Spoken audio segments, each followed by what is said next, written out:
حضرت مختار رضی اللہ تعالی عنہ کے بارے میں مختلف روایات ہیں۔ حضرت مختار کی مدح میں بھی ہیں، تعریف میں بھی ہیں، اور مذمت میں بھی روایات کتابوں میں آئی ہیں، تاریخی کتابوں میں صحیح۔ لیکن جو ماہرین رجال ہیں، اصل یہ ہے کہ جب روایات آئی ہیں تو ہم نے ائمہ اہل بیت علیہم السلام سے جو مروی روایات ہیں سب سے پہلے ہم نے ان کو دیکھنا ہے۔ تو وہ جو محقق علماء ہیں اور ان کے علاوہ یعنی مراجع اعظام ہیں رحمہم اللہ، ان کی رائے یہ ہے کہ حضرت مختار بن عبید ثقفی رضی اللہ تعالی عنہ کے جو مذمت میں آئی ہیں روایات، وہ تمام کی تمام ضعیف ہیں اور وہ گھڑی گئی ہیں، بنائی گئی ہیں ایسی روایات، کیونکہ حضرت مختار کو مطعون کرنے کی انتہائی کوشش کی گئی ہے۔ آپ اندازہ لگائیں کہ اموی دور کا، اور اموی دور کے بعد عباسی دور آیا، اور انہوں نے بھی حضرت مختار کے حوالے سے یعنی سب کے منفی پہلو تھے، منفی ان کی فکر تھی کہ حضرت مختار کی مذمت میں روایات بنائی گئی ہیں۔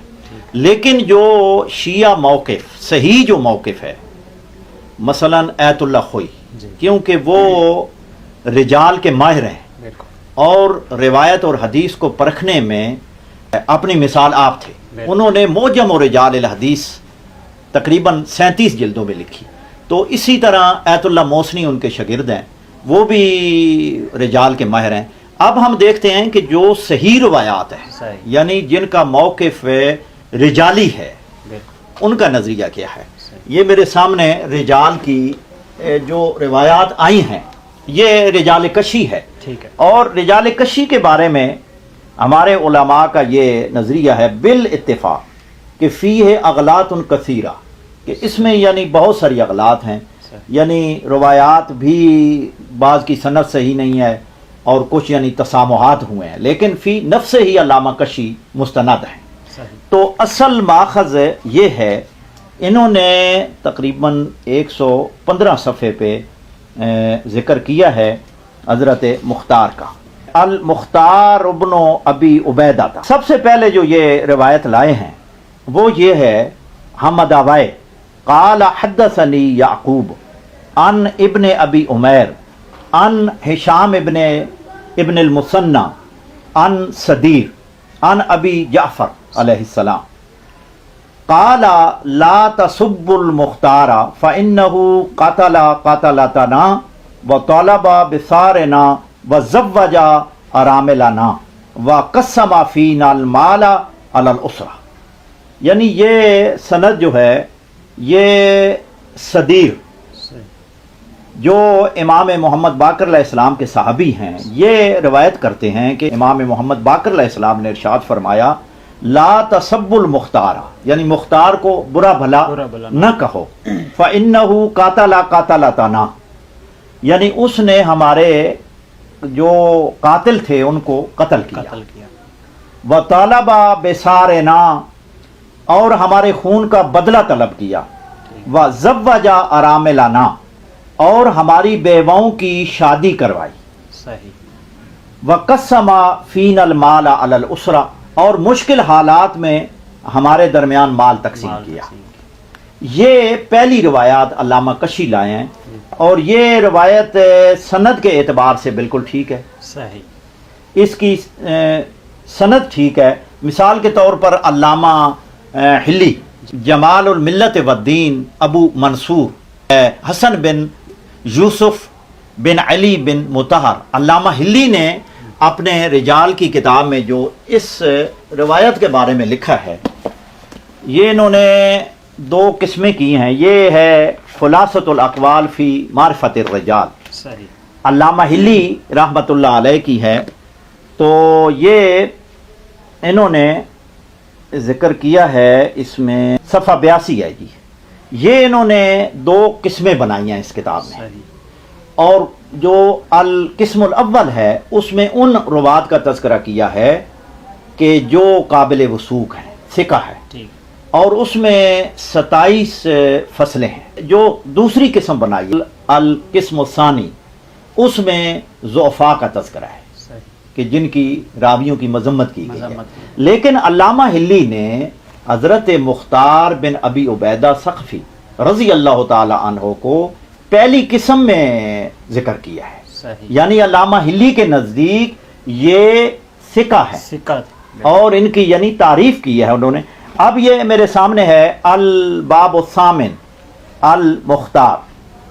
یہ علامہ کشی کے حوالے سے یہی روایت انہوں نے لکھی ہے.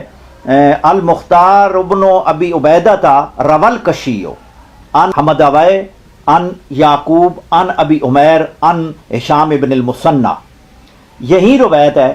اس روایت کے ذیل میں یہ لکھتے ہیں وَهَذَا الطَّرِيقُ حَسَنٌ، یعنی یہ اس روایت کا جو سلسلہ سند ہے یہ یعنی حسن درجے کا ہے.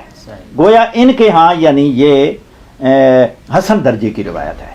اس کے بعد دوسری ہے علامہ سید ابن طاؤس کی. علامہ سید ابن طاؤس کی کتاب ادھر ہوگی التحریر الطاؤسی.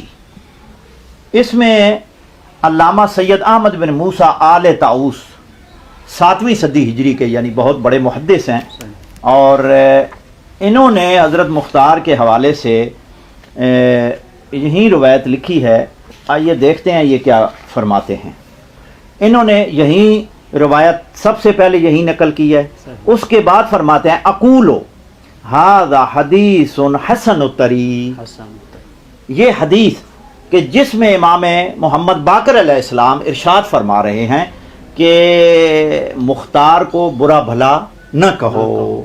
یہ علامہ ہلی رحمۃ اللہ علیہ اور اس کے بعد علامہ سید ابن طاؤس صاحب الحوف جن کی یعنی مقتل میں کتاب ہے، یہ ان کے نزدیک یعنی یہ روایت حسن درجے کی ہے. اس کے بعد انہوں نے مذمت والی روایت بھی نقل کی ہے، لیکن یہاں یہ لکھتے ہیں ان ھذا الحدیث یحتاج الی تعدیل، یعنی یہ تعدیل کی محتاج ہے. گویا ان کے ہاں اس روایت پر جرح ہے، علامہ سید ابن طاؤس کے ہاں بھی. اور علامہ ہلی کا بھی موقف یہی ہے کہ جو ان کی مدح میں ہے اس یعنی موقف کو اختیار کیا ہے. اس کے بعد عصر حاضر کے آیت اللہ العظمی سید ابو القاسم خوئی قدس سرہ شریف کی کتاب ہے معجم رجال الحدیث. اب وہ انہوں نے بھی اس روایت کے ذیل میں یہی لکھا ہے کہ ان کا بھی موقف یہ ہے کہ جو مذمت میں روایات آئی ہیں، یعنی یہ معجم رجال الحدیث ہے، جلد نمبر 18 ہے، صفحہ نمبر 108 تا 116 پہ انہوں نے بحث کی ہے حضرت مختار کے حوالے سے. تو انہوں نے یہ روایات لکھی ہیں اور ان کا بھی موقف یہی ہے کہ جو حضرت مختار بن ابی عبیدہ ثقفی رضی اللہ تعالی عنہ کی مدح میں ائمہ علیہم السلام سے مروی روایات ہیں وہی صحیح ہیں. اور آگے یہ لکھتے ہیں ان کی مذمت میں جو روایات آئی ہیں، یہ لکھتے ہیں کہ وَهَذِهِ الرِّوَایَةُ ضَعِیفَةُ الْإِسْنَادِ جِدًّا، یعنی جو روایات مذمت میں ان کی آئی ہیں وہ انتہائی درجے کی ضعیف روایات ہیں. اور انہوں نے بھی اپنا موقف یہی اختیار کیا ہے کہ جو مذمت میں روایات ہیں جن میں حضرت مختار کی مذمت ہوتی ہے وہ تمام کی تمام یعنی ضعیف ہیں از لحاظ متن اور از لحاظ سند. اسی طرح ایت اللہ موسنی ہیں، انہوں نے اپنی کتاب میں المعتبر من بحار الانوار اس میں وہ روایت لائے ہیں حضرت مختار کی جو مذمت میں ہے. ایک روایت لائے ہیں کیونکہ انہوں نے پہلے یہ لکھی تھی. اس کے بعد انہوں نے معجم الاحادیث المعتبرہ لکھی ہے بعد میں. تو بعد میں جب حضرت مختار کی مذمت میں وہ جو روایت لائے ہیں نیچے اس پر یعنی جرح کی ہے انہوں نے کہ یہ روایت از لحاظ سند بھی ٹھیک نہیں ہے اور از لحاظ متن بھی ٹھیک نہیں ہے. اس کی یعنی پہلی جلد میں کیونکہ 8 جلدوں میں ہے وہ، جی اور اس کی پہلی جلد میں ایت اللہ موسنی نے بھی اس یعنی روایت کی جو مذمت میں ہے اس کی یعنی تکذیب کی ہے اور اس کی سند کو کمزور اور ضعیف شمار کیا ہے۔ اس کے بعد ان کا جو موقف ہے، ایت اللہ موسنی کا بھی یہی موقف ہے کہ حضرت مختار رضی اللہ تعالی عنہ کی ائمہ علیہم السلام سے جو مدح کی روایات ہیں جی وہ معتبر ہیں اور وہی قابل قبول ہیں، کیونکہ اصل مسئلہ یہ ہے کہ اس میں جن علماء نے حضرت مختار کی مذمت میں روایات کو زیادہ اہمیت دی ہے، ان کو چاہیے کہ وہ اصول حدیث، قواعد حدیث اور اصول رجال کو مد نظر رکھتے ہوئے ان روایات پر نظر ثانی کریں صحیح، اور اصول و قواعد اور ضوابط کے تحت ان روایات کو دیکھیں، اور جو مذمت والی روایات ہیں وہ اصول حدیث اور اصول رجال کے یعنی قواعد و ضوابط پر پوری نہیں ہوتی۔ تو یہ بنو امیہ کی گھڑی ہوئی روایات ہیں، کیونکہ حضرت مختار نے جو مارکہ فتح کیا ہے، قاتلان امام حسین کا یعنی جو انتقام لیا ہے، اور اسی میں رجال کشی میں ایک روایت ہے وہ میں آپ کو دکھاتا ہوں۔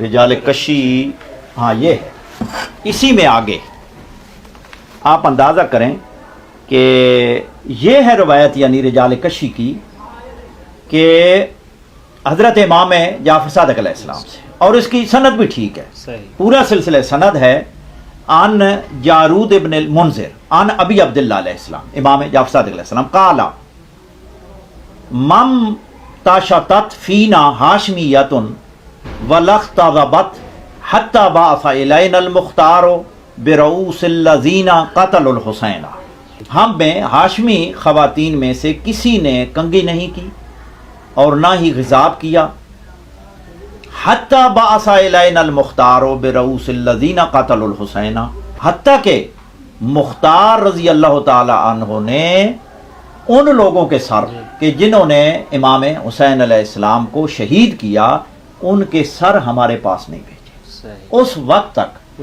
ہاشمی خاندان کی کسی یعنی خاتون نے نہ ہی سروں پہ کنگھی کی اور نہ ہی حساب لگایا، اور یہ تو تاریخ کامل ابن اسیر میں بھی ہے، اور یہ روایت سندن ٹھیک ہے، جس کو ایت اللہ خوئی نے بھی صحیح کہا ہے اور ایت اللہ آصف موسنی صاحب نے بھی صحیح کہا ہے، اور باقی مراجع بھی اس کو یعنی صحیح کہتے ہیں۔ جی وہ انہوں نے یہ کہا کہ اللہ تعالیٰ ان پر رحم کرے، رحمت فرمائے، اور یہ اس کی بھی سند ٹھیک ہے، جی یہ بھی روایات صحیح ہیں۔